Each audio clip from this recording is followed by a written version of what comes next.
20 साल पुरानी पिक्चर है, $1 मिलियन बेबी। तो फ्रैंकी एक जिम के कोच है, बॉक्सिंग जिम के कोच है।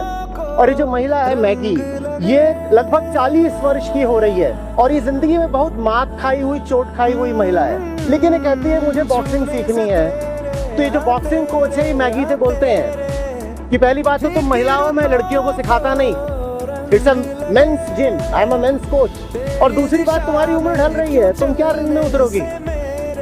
वो लड़की, वो महिला हट पकड़ लेती है, बोलती है मुझे तो लड़ना है।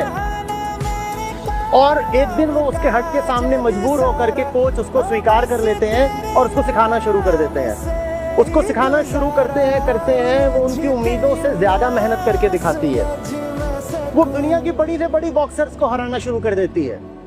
लेकिन एक दिन एक जर्मन बॉक्सर होती है, वो जर्मन बॉक्सर पीछे से वार कर देती है। मैगी एक स्टूल पर गिरती है, उसकी गर्दन टूट जाती है, वो पैरालाइज हो जाती है। वो अपने कोच से प्रार्थना करती है, कहती है तुमने मुझे जीना सिखाया, तुमने मुझे नई जिंदगी दी, मुझे मौत दे दो।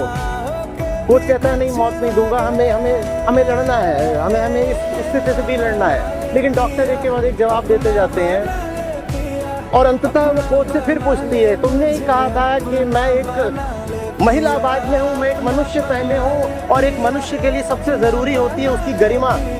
इस अस्पताल पर ऐसे बिस्तर पर पड़ी हूँ, मेरी बताओ क्या गरिमा है। अंततः वो कोच ही उसको एड्रेनालिन का इंजेक्शन दे देता है, उसको मरने देता है। मरते हुए मैगी, बॉक्सर, चैंपियन बॉक्सर, दुनिया में राज करने वाली बॉक्सर, उससे पूछती है आप मुझे प्यार से कुछ बोला करते थे, वो शब्द मुझे ठीक से याद नहीं आ रहा है, शायद माँ हुस्ले किसी अन्य भाषा का शब्द है।